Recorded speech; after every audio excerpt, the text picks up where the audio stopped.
অভিযান করছিল সাকিব আর কে ছিল? ফটোগ্রাফার নাম কি বল? ফটোগ্রাফার নাম কি? ফটোগ্রাফারের নাম কি মিরপুরে?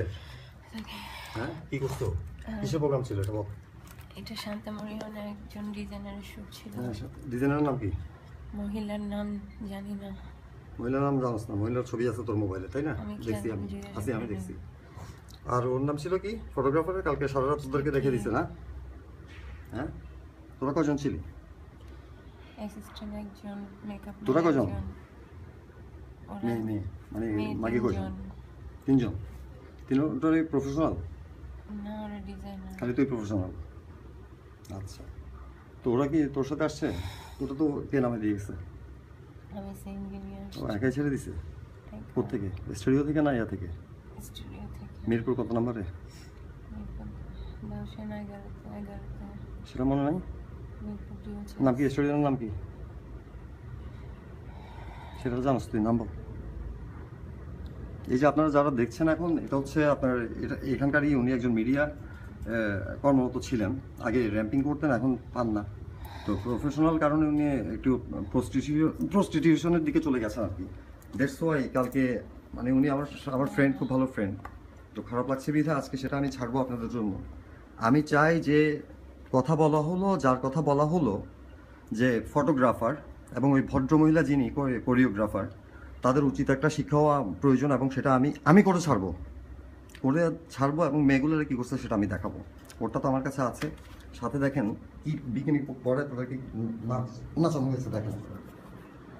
এটা হচ্ছে লাইভ, একবারে লাইভ। সে কিছু সময় আগে আমার এখানে আসছে দেখেন। এই জিনিসটা ফটোগ্রাফার করিয়েছে। আমরা আমেরিকাতে আছি না কোথাও আছি, আমেরিকা এত ফাস্ট না। দেখেন এই যে এই মেয়েগুলো এগুলো পরে নেচেছে, ঘরের মধ্যে পানি মারা হয়েছে।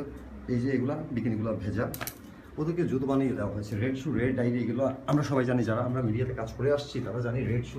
এই মেয়েটা কিন্তু জানে না কি জুতো পরেছে সে পড়ছে প্রস্টিটিউশনের জুতা, যেগুলো নামই হচ্ছে রেড শু, রেড ডায়েরি। ওই যে রেড শু, রেড ডায়েরি হচ্ছে এটা প্লে বয় একটা সিম্বল, সেই সিম্বলগুলো তাদেরকে কিনে দিয়েছে। এই হচ্ছে তাদেরকে এটা করে নেচেছে। এখানে একটা কাপড় আছে পাতলা, সেটা পায়রার মতো দেখবেন আপনারা। ওই যে এই ব্যাংককে পাতায় গেলে স্ট্রিট ডান্স দেওয়া হয়, আস্তে আস্তে করে এটা টেনে খুলে। এখানে যেটা হয়েছে, একজন মোটামুটি ধর্ষণের শিকারের মতোই বলা যায়। 3-4 জন যদি একটা মেয়ে 3-4 বার করে এই সময়ের মধ্যে, সেটা ধর্ষণ, ডেফিনেটলি সব ধর্ষণ।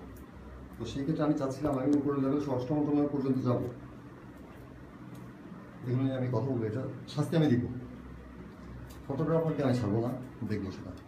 এবং আশা করি আপনারা আমার লাইক দিবেন। এটা ফেসবুকে আমি ছাড়ছি। আমার ভিকটিম যিনি, ওনাকে দেখেন এই অবস্থায় এসছে উনি আমার কাছে। আমাকে জানতে হবে উনি কী খাইয়েছে, কী খেয়েছে। তারপর উনি ভয় পাচ্ছেন আমাকে, ওনার নাম্বার, মোবাইল 3টা সেল, ওনারও 3টা সেল। উনিও ঠিক আছে, উনি একটা পেশায় ব্যস্ত, যে উনি এই পেশাটায় আছেন, কিন্তু তার 3টা সেল উনি আমাকে খুলে দেখাচ্ছেন না, দিচ্ছেন না। সেটা আমি ফাইন্ড আউট করবো কেন। কেননা আমার ধারণা এখানে সবার ছবি আছে, ওনারাও সেটা করেছেন। এটাও কিন্তু ওনার একটা ব্যাপার। এটা ওনার সাথে ছিল, যাওয়ার সময় আমার সুন্দর করে পড়ে গেছে। তো আমার সাথে রিলেশনটা হচ্ছে যে আমরা খুব ভালো একটা ফ্রেন্ড, যেখানে ভালো একটা পরিচিত হয়েছি। আমার সাথে প্রায়ই থাকে। লুকানো ছুপানো আমার কাছে নাই। আমার নাম রূপম, আমি কোনো কিছু ছুপায় বলি না। কিন্তু এই কী অবস্থা, আমার কাছে এসছে, তার পাশে যেতে পারে না। তার বাবা 4 বছর আগে মারা গেলেন। ভদ্রমহিলা মা আছেন, চিটং থাকেন।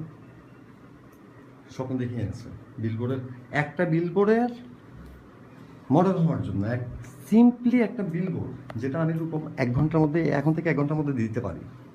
আর ওনার নাম, মেন নাম হচ্ছে সীমা। আর এখানে ওনার নাম সিমরান। দেখেন আপনারা কী করছে, দেখেন কী খাইয়েছে ওকে।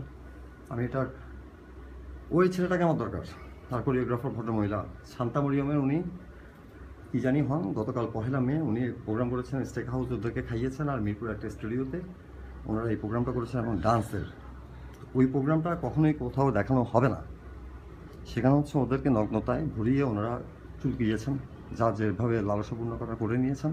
তারপরে ভোর নাগাদ ছেড়ে দিয়েছেন। ওনারা এসি রুমে বসে বেডে ঘুমাচ্ছেন, আর ওনার সেটা নাই দেখে উনি আমার বাসায় এসেছেন। তো এই বৈষম্য আসলে মেনে নেওয়া যায় না। বিশেষ করে আমি কারোর জন্য লাগছি না, কিন্তু এই মেয়েটার জন্য আমি লাগছি। এই কারণে তারে আমি মারবো, সুস্থ করে দিলে খুব মারবো, তাকেও ছাড়বো না। এরকম মেয়ের বেঁচে থাকার তো মানে হয় না। শুনেছি তার বাবা মা দুজনই ভালো, চিটং ছিলাম কিছুদিন খবর।